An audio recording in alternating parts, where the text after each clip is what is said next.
What is going on, everybody? BobbyFi and Eric Sheets-Haber. I hope you all had a great weekend. We're going to be talking about Monday's NBA slate. But first, I'm going to very, very briefly just vent a little frustration at Julius Randle. I thought he cost me 100,000. It's possible he did. More likely, he cost me 20. It actually would have been like 140,000 because I probably would have won the other ones tournaments too. I ended up fifth in the Monster on Friday. It was the last time I played, and very disappointed that literally a few more points and that ejection in the third just really bummed me out. But you know what? Still another really good night of DFS. Had a really good end of the week, so that was good. You know, winning like about 4x on a couple K, so that was good. Sheets, how was your? You tell us a little about your weekend. You sound like you're winning everything but NBA. You said. Yeah. So after you got whatever in the Monster and then didn't play the rest of the week, and I basically just played all weekend. Like everything. I killed it in the MMA. There are two big GPPs. One of them sold out, and I got like 20 lineups in that one. And then I got 20 lineups in this, have the secondary one, the paying less. I chopped first in both of them, one for 30,000 and one for 18,000.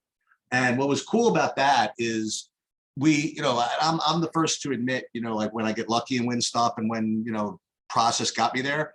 If people that were on the MMA video, I mean, I really broke that down pretty well, actually. And I really followed exactly what I was going to do. And it really worked out perfectly. So that was really strong. I did a little work on the NASCAR. I ended up playing, I don't do this too often. I was running hot. So I played the 444 on NASCAR, and I got like fifth in that for like 6,000 or something. And then I finished off with 3 straight GPP wins in tennis in the same contest. A little single entry, like 40, 50 people in it. And so that was a lot of fun. And, I really enjoy doing all those other slates and all this stuff over the weekend and stuff. Put some horse racing videos up there. That did well. NBA, the few times I played, I don't think I cashed for anything. So we'll between and golf, I ended up not doing very well either. So between the two of us, I mean, we got all the sports going, you know what I mean? Like, and as long as one of us every once in a while puts a 50 ball up there, you know what I mean? Like, then everybody's doing great, So, but overall, really great weekend for me. Obviously, the MMA thing was incredible, and ready to get back into the NBA. Well, awesome! Congratulations. That's terrific. Love to see it, guys. Check out truedfs.com. Check out our Discord channel. We're making improvements every day. Yes, we are. And definitely join. And always please remember to like and subscribe to these videos. You guys have been so supportive of us. You may as well just click the like button. It always helps us out with the YouTube and all that. But let's get into this slate. We're going to have a fun week. We got the Players Championship coming up, which golf has sort of become like my new favorite. Okay, I don't need to focus on basketball and get right. But it's good. It's good for your sanity, right? It is. Even if my guys struggle, I still feel better actually with it. But, yeah, right. Yeah. All right. So let's get into the NBA slate tonight.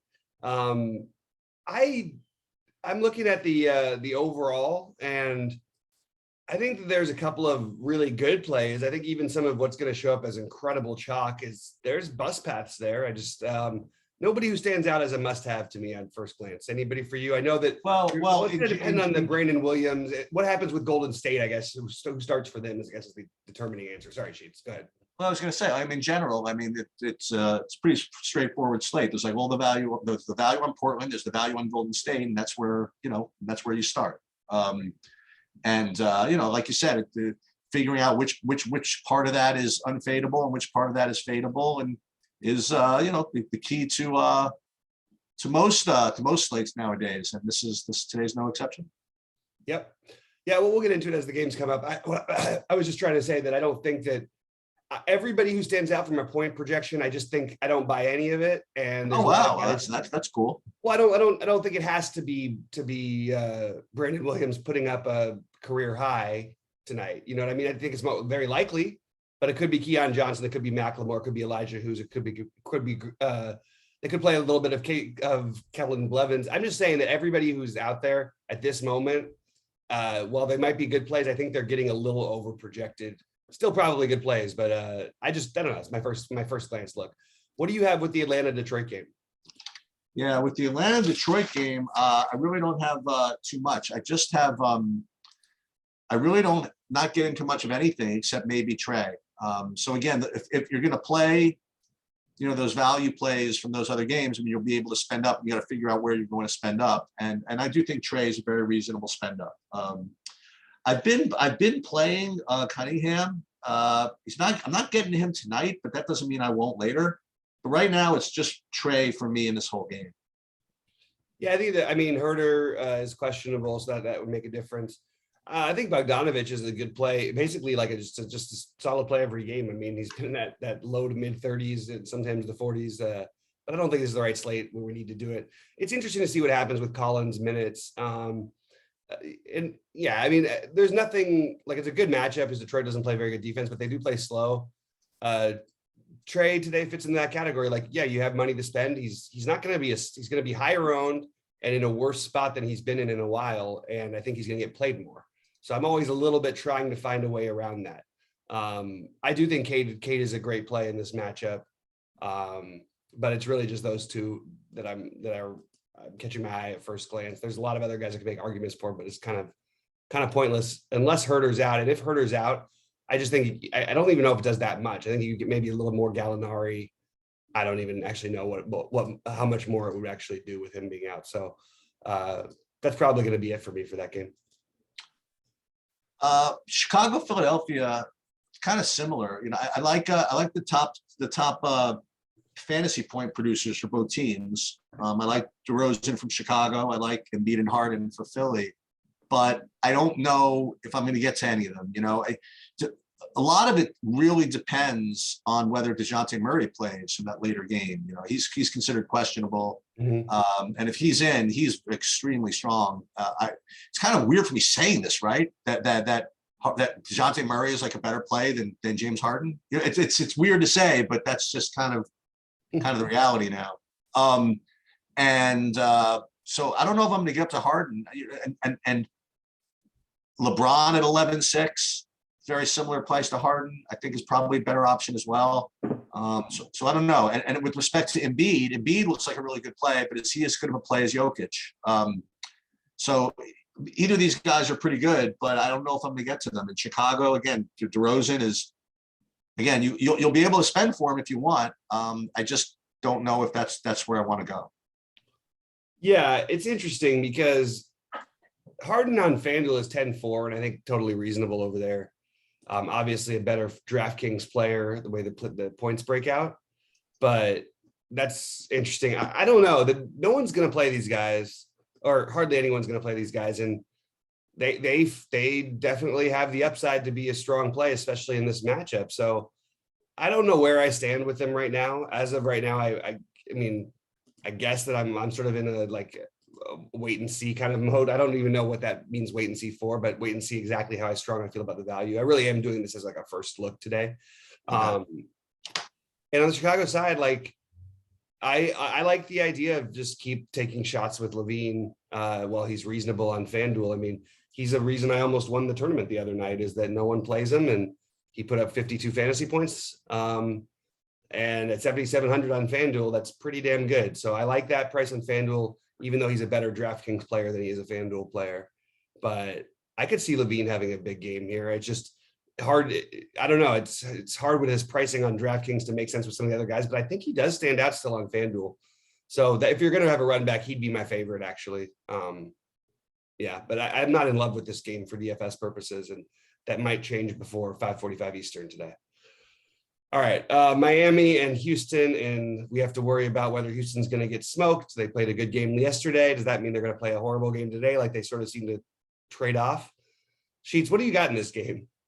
So here's the deal. You have Jimmy Butler at 8,500, who's rating to be a decent play, rating to be a good play. However, we have incredible blowout risk, and we have the reality that none of his last 10 games are good enough to get there. So it's a decision you're gonna have to make. And I was looking to see if there's any chance that he's gonna be low owned as a result of everything I just said. But no. I don't know. I've grown to get a lot of respect for the DFS community. You know what I mean? Like, I think that people are gonna figure that out, and they're gonna play, and they're just gonna jam him because of the matchup and because he's cheap. I mean, relative to what he can do. I don't know what I'm gonna do with that. Bam, I like him too. I mean, it's going to be a 15, 16 point spread, I imagine, on a back-to-back. It's right? 15, yeah. Yeah, so they don't rate to have to go full out. So the first thing I would say is, I guess to play these guys, it would be nice to have a Houston run back, but I don't have one. So I don't know. I have this feeling that I'm just going to end up playing Butler and be Butler, but certainly not very pure to do that. But I definitely think that he's going to be heavy in my player. Yeah, Miami is every day that ticks by, they get closer to locking up the 1 seed. I think they'll be a little closer tomorrow. Yeah. One game half game closer. I don't see Houston going into Miami, and I know we've been wrong a few times with you. Actually, haven't been as much on the wrong side as much as some other people with Houston. I was worried about like the game last week against Utah, but I'm like, they're at home. They got their bodies back. I don't know, man. This is on a back-to-back. This feels like doom. The only way it could like stay close to me is if like one or both of Porter Jr., Wood, and Schroeder maybe off the bench, just all, I don't know, had just incredible games. And I don't know how they're going to do that against Miami. So my first look is like nothing. Garrison Matthews maybe is a reach value play. I actually like Garrison Matthews a little bit as a player. Butler feels like the wrong play to me on this kind of. It does, right? I mean, yeah, like, and he's going to be really popular, like on FanDuel especially. Okay. But I don't know. It just feels like you want Butler in games that are going to be close, where they're threatened and all that stuff. And he might put up a bunch right away, but he just really doesn't need to do anything. And his goal in when he plays is not like he wants to have this insane usage rate. He just tries to play really good basketball. And if they need him to be the guy that night, then he will be. I mean, he fluctuates between like 20% usage and 30% usage. This is not a 40% usage guy, so we don't need to automatically play him. The guy who we need to play, I think, is Bam. It's just the matchup is so incredible for him. This feels like a 15 rebound potential type of night. Also feels really good with stocks, steals, and blocks tonight. So I think Bam would be my preference of the two as of right now. And I don't mind if you want to take Tyler Hero, but beware that Victor Oladipo may be back in our lives tonight, which is not going to play him, but a pretty big bump up for Miami, who's already got the best record in the East, and they're going to get Oladipo and Kyle Lowry. So they can't get any. I mean, they're only going to get better, and this team is really, really a tough team. Anyway, nothing else really to say about the game though. Portland, Minnesota, take it away. Yeah, so there's two games that are very similar. You know what I mean? There's the Portland, Minnesota game and the Golden State Denver game. And the idea is, Portland doesn't have very many players and they're all really, really cheap. And so it's a question is, do you want to play like 4 of those guys and run it back with Minnesota? Do you want to play, just a couple of them just as pure value plays? And, in a sense, it depends who's starting, obviously. But I'll give you a couple of just comments. So first of all, as of now, Brandon Williams is projecting at like 9x, okay, this morning, at 45% ownership, which is probably going to be low. If he ends up projected at 9x, my guess is he's going to be a lot higher than 45%, right? Right. Yeah. So, if you could fade him, that'd be obviously pretty helpful. Other guys, Drew Eubanks projects well, Elijah Hughes, Josh Hart. Josh Hart likes the good player, right? Because you have Simons out too. I mean, like everybody's out. Here's a couple of comments. I don't know who's going to start or what's going to happen, but like Elijah Hughes, I played him before, and what this guy does is stand in the corner. I want to totally scrap this because we could say that, but then when they had the same situation with Utah earlier in the year when they were shorthanded like this, and guys like Anthony Simons weren't in, he put up like 45 fantasy points. I'm aware. Okay. I'm aware. And that's why I played him last time. And when I played him, he stood in the corner. I tell you, that's all I saw. But that was with all their usage guys in the game. That's why. Okay. All right. Fair enough. Yeah. So again, they 8 guys or whatever it is. So everybody's in play. And like you said, I mean, it'd be nice. I guess it'd be nice to know who's starting. But is this one of those things where it just doesn't matter? You just got to play them anyway. And I guess the real question is, how do you play him? Do you play him with a Cat or a Cat or D'Angelo Russell run back? You play Beverly. I mean, all those guys rate to be pretty good plays. Or do you just filter these Portland guys in throughout? I would say I would rate him Brandon Williams, then Hart, Eubanks, then Keon, Watford, and Hughes in that order. That sounds like a pretty good order right now to me. I just want to point out, I don't know. Eubanks and Watford are not like, they don't have to have a big game here, but they are in a great matchup. And they'll both not only split minutes with each other, they'll play alongside of each other some with the way the matchup is, especially. So I think they both have. I think Watford is a guy who they actually might, keep going forward a little bit. And Keon Johnson, as I mentioned, was the 21st pick in last year's draft. I always want to sort of side with those guys because the teams have a little bit more they can invest in. The Brandon Williams thing, the thing that's hard for me about it is, why does he have to get all the minutes? Like, why do we assume this? He hasn't played more than 27 so far, and he hasn't put up more than 26 fantasy points, yet he's being projected to score 34. It just feels like there's a lot of ways that doesn't have to be the case. Now, you could make an argument he's the only true point guard they have, but Josh Hart played point guard, combo guard a lot of his career. You could maybe make an argument for Keon Johnson and Elijah Hughes to handle the ball some. And also, like, it's the NBA. It's not like you need to have a guy to say, I don't know. You don't need to have the guy really, really play point. I don't know what to do here. I think that my natural first look is to Portland, and I do think that Johnson and Williams make the most sense. I think Watford would be a little bit ahead of Eubanks for me. Actually, Watford definitely would be ahead of Eubanks for me. And I would mix in a little bit of McLemore and LLB. They have nine total bodies.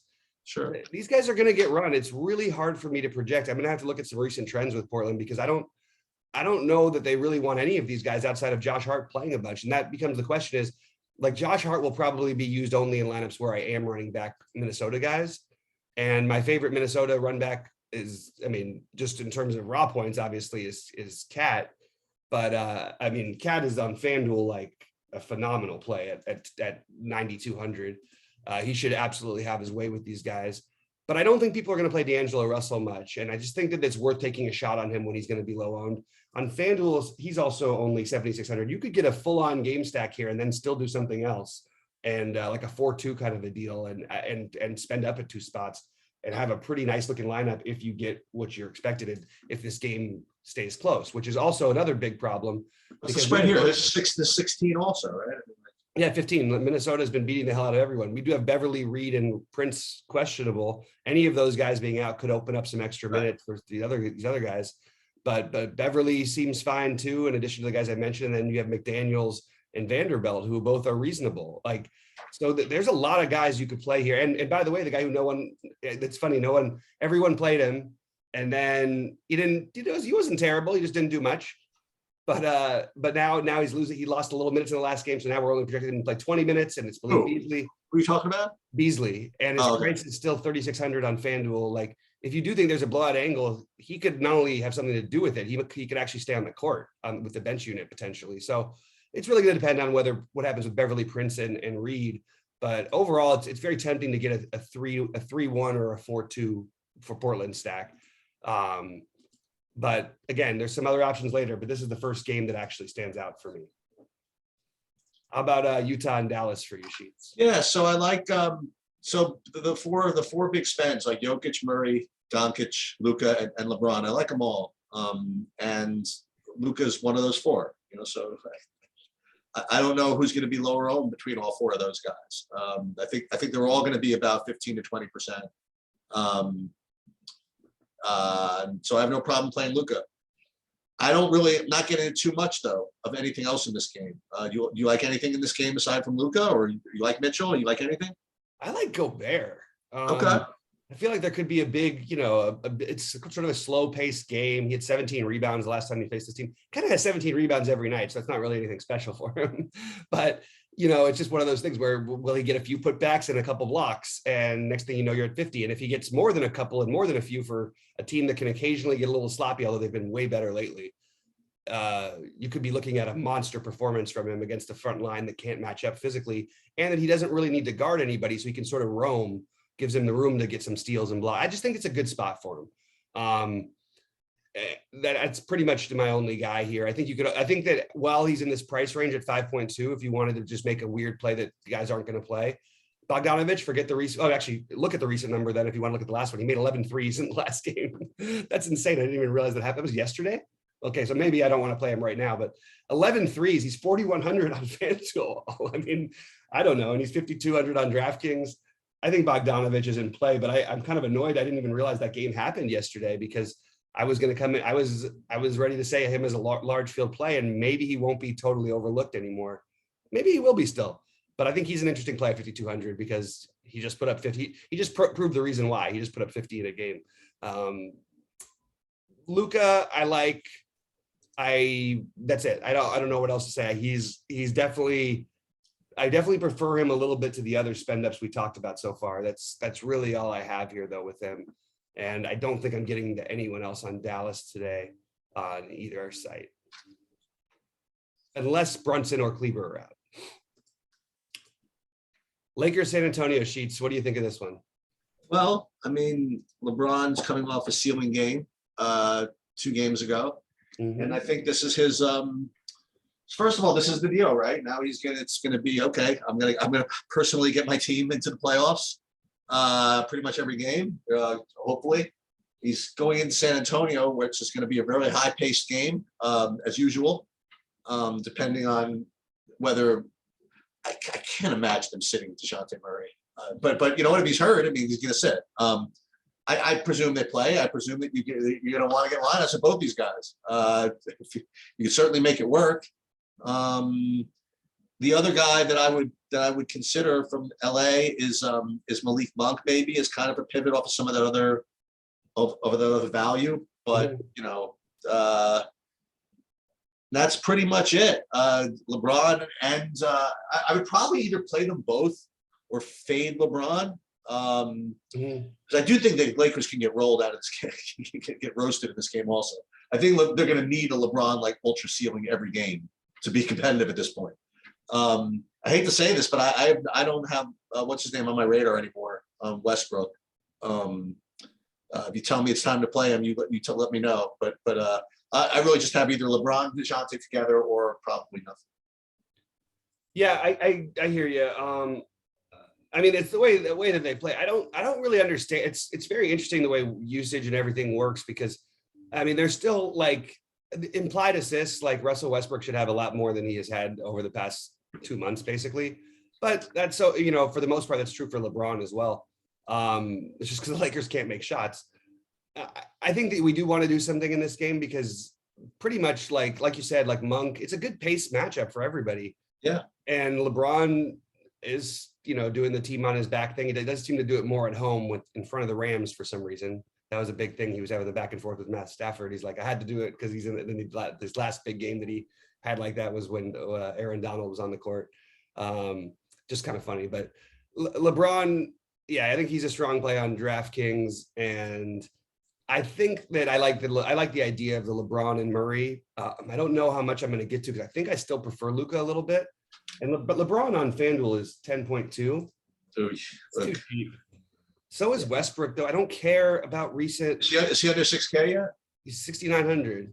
Yeah. But I mean, it's been like the worst of results for the most part. He actually played well against Golden State the other night, and yet people were still talking. I don't know why. He was 9 for 17 from the floor. He really didn't make a lot of mistakes or anything, but he just people still talk crap about him even when he plays well.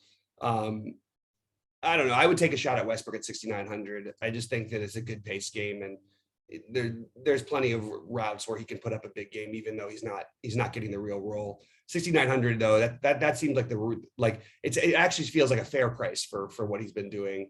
But I do think there's upside on it, so I'll just mention that out there. And I think Podol could absolutely crush this team, and no one's really talking about him right now, at least not in my early show looks. But I think Podol is a really good play as well. So those are my favorites. The guy who I'm not going to get to, I keep talking up. Unfortunately, he keeps putting up big games when I'm not playing. It's like Saturday, Keldon Johnson did. Yep. And fed another day was my daughter's birthday, which I was up and they had the overtime game. I don't think I'm going to go there, but definitely not a bad play. I think that your only guys who are really necessary to focus on here are, if you're playing multiple lineups, get some Murray, get some LeBron. I do like a good idea of playing them together and mix in some Monk. If you want to gamble on Carmelo or any of the other guys, I have no problem with it. It's just not my thing tonight. All right, Golden State, the other part of the chalk sheets. What do you have with these guys ranked wise? Because this is a late game and we're not going to know who's starting. but everyone should have a chance, right? They've got 9 bodies only. Kuminga, Poole, Lee, little less, a little less ceiling out of Looney, but Looney. And then sprinkles of the others, you know what I mean? Like sprinkles of Chiozza, sprinkles of Moody, JTA, Bielitsa, I guess. And there's one other guy, but it's Kuminga, Poole, and Lee. Probably all 3. Run back with Denver. I mean, that run back with Jokic seems to be the pure way to play. You could certainly get away with it. I mean, you play maybe one guy, 2 guys from Portland, 3 guys from Golden State, run it back with Jokic. That's kind of the chalk build, I imagine. But I have them ranked right now: Kuminga number 1, then Poole, then Lee. Interesting. I like Kuminga a lot as well here. I really feel like, I mean, he's a good producer. He's a really good basketball player. He just doesn't get to do as much with all the guys on this team usually. And now they're all gone. So hard not to have interest in him. I agree with he and Poole being 1 and 2. I think that there's a lot more variance on Lee than people realize. But if we think he's going to play 30 plus minutes, it's kind of hard to just ignore it. But same thing with Moody. I don't really see why one's a better play than the other. Maybe not. Yeah. What's the difference? And Moody is like, maybe they let the rookies go a little nuts here today. Maybe the Porter. I forgot Porter too. Yeah. Porter's a little further down for me than the other guys are, but they have like a reasonable, like guys who are in their main rotation that they can play as their top 8 guys. Then you've got the Chiozza question mark. How much run does he get? Right. So I guess I go Poole, then Kuminga, then probably Looney. I don't see Looney as getting an advantage in this situation. I think there's an argument like Looney often plays less minutes when the other guys sit out. Okay. He doesn't really, there's nothing runs through him. He's just there to try to rebound and play defense. Maybe Porter's the idea then. I don't know. Same thing. Nothing runs through him though either. These are the lowest usage guys on the team. It was kind of tricky, but definitely Kuminga and Poole. I think then I would go Moody, Lee, somewhere in those 2, and then you get into do we want to get into JTA, Looney, Porter, Chiozza, Bielitsa? I don't think you have to, but certainly all are in play. And if you do want to play 3 or 4 of them together, I don't mind the idea of putting Jokic on the other side at very low ownership. It does feel, again, a little weird. He's coming off of an overtime. Was it an overtime game yesterday? I think so. He put up 95 fantasy points. Yeah, that's pretty off brand for me. But the thing is that because of that, the game might stay close as a result. No, that's a fair point. I mean, yeah. Actually, I don't even know if that game went into overtime. He just played 43 minutes. Be ready for Jokic to potentially sit again tonight, guys. Look at that line score. Are you kidding? It's crazy. Look at them in general. Look at Cousins the game before. Yeah. I mean, and then against Houston in 23 minutes, he put up 55. It's pretty nuts. And he made 3 or 4 3, like really, really crazy stuff. Yeah, it's probably only Jokic. I don't mind, like, if you want to run a little, like, I'm not going to say, hey, go play JaMychal Green, but they're trending in the right direction recently. Sure. Yada. I don't know. I don't think it's necessary, but I do think it's probably just Jokic and those other guys, unless we hear about somebody being out. Will Barton is questionable, so do keep an eye on that. And he's another one that was absolutely awful the other night until at least the 3rd quarter, and at least got some of it back, but really only had fantasy points, I think, in like 1 quarter in the game or something. It was really, really, really terrible. Cannot believe I played him over Bridges in that lineup, because that would have also put me in 2nd place, and I would have won going away had Randall played. But we're on to tonight. All right. If you didn't like any of that, and you were really, really mad at Julius Randle, you get a chance to play him again, like coming off the ejection. I'll tell you what, he was absolutely crushing in a pretty fast-paced environment. He's not showing up for me as that great of a play, but I don't know why he wouldn't be, if that makes any sense. And also RJ Barrett, I mean, he guy has no shame. He's certainly going to put up 25 shots a game. In a high-paced matchup, maybe that becomes 28 shots. I mean, who knows? Mm-hmm. But the guy who actually is showing up for me as the best player on the Knicks is someone I don't play too often. That'd be Mitch Robinson. I don't know if I'm going to get there. It seems like a long slate to play him, but he seems to be the guy that I like. And then on Sacramento, Sabonis, I think, is a really, really good play. he might get, I don't want to say overlooked, but I mean, we talked about a lot of plays, you know what I mean? Like, and maybe his range is not the greatest. And I don't know why this guy's showing up as a really good play, but I don't even know he was on the team. But I have Dante DiVincenzo as rating okay, 4,500. I don't know what he's been up to. I guess he's been playing. Yeah, oh, there it is, because he played 34 minutes last game. Yeah, I mean, you got a guy playing 35 minutes at 4,500. You got to think about it. So I do like that a little bit. So again, nothing quite as sexy as some of these other plays we talked about already. But Mitch Rob, DiVincenzo, Sabonis, and it is a late game. So if things aren't going your way in the Minnesota game, you want to get off of some of the Golden State chalk and just kind of screw around with this game. You can certainly do that. Yeah.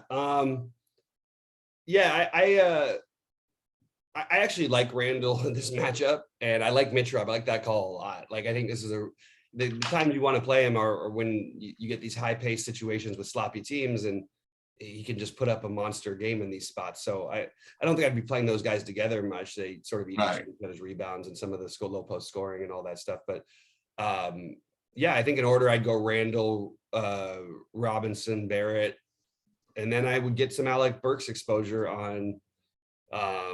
He's gotten a little more expensive on FanDuel, but he's been really good.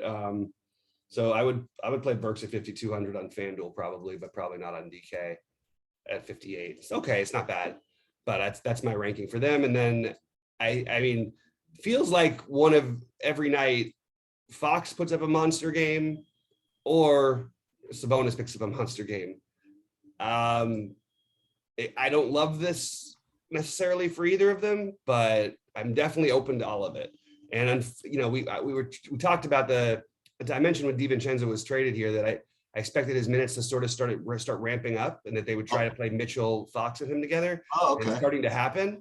So I'm open to taking a look at that. Like, it's, you know, he's definitely trending in the right direction with minutes. I just don't feel like they're as secure as he's being projected for. So it's kind of a funny thing. I think that it could be in flux. You could see more Davion Mitchell. It's really going to depend on what happens with Jeremy Lamb, but we probably won't know that throughout the day. So it's an interesting little slate over here. And look, it may not be the time quite yet, but if you want to make the hero attempt to play, we're not going to get that many shots to do it at 3,400 for Rashawn Holmes. And I don't think they're going to be that loving of him. Like, but he only played 15 minutes when he just came back from the injury, which again is totally possible again. I just think when we have all these other value plays to add him to some of that value with, I think, tremendous upside, because he's not going to play like less than 15 minutes, and he might play as much as 24 or higher. Like, we don't really know. So if I can do some digging today and find out some more about that, I'll try to have that first at 5:45. I got something for you. Okay. All right, so it's a night slate, maybe a night slate play, maybe a showdown slate play. Maybe not exactly quite yet, but that's why you have to play it. I think that Cam Reddish is ready to be let loose a little bit. The problem is, who is he going to play over? I don't know. That's why it's rough, right? Yeah. But I mean, they found 25 minutes for him 2 out of the last 3 games. Did they get killed in both of those games? He did. They did. Yeah. He had 17 real life points. And well, that's why it's it's one of those where if you play like all these guys and you're not doing anything and you're sitting here with nothing but Jordan Poole and Kuminga, I mean, I would pivot that to Cam Reddish in a shot if I wasn't going to win anyway. What's the difference? No, I hear you. I mean, I just made the Rashawn Holmes weird case argument. Well, that's a great one too. Yeah, exactly. That's what we're talking about that. I mean, like. But maybe we should be sharp and say Emmanuel quickly just keeps lighting up everybody, and no one. There you go. Hey, that's something. Okay. Yeah, and no one's going to play him because of his projection. But like, his last games: 47, 29, 17, 30, 12, 34. That's pretty awesome for a guy who's 4,200 in the nut matchup. Like, yeah, with this current role. So I kind of like the idea of leaning a little bit quickly. I'm actually going to write that down as a play I want to get to. So I do have my focus plays on DraftKings. Portland and obviously Golden State are going to dictate a lot of this, but I like the run back on Minnesota. I don't like, with one of the big guys. With Golden State, I like the run back with Jokic if you wanted to play 4 of them or 3 of them together. But the other players who I just like as individuals, I think I prefer Luka over LeBron and Murray, but I think they're all really strong. Mitch Rob and Barrett, as we just mentioned in later games. I mentioned quickly as a long shot play. I love Bam, Trey and Cade. I think that's a nice little back and forth if you want to go that direction, and Gobert. And then on FanDuel, some of the pricing that stuck out to me a little bit. Again, some of you guys can rip on me for saying this all the time.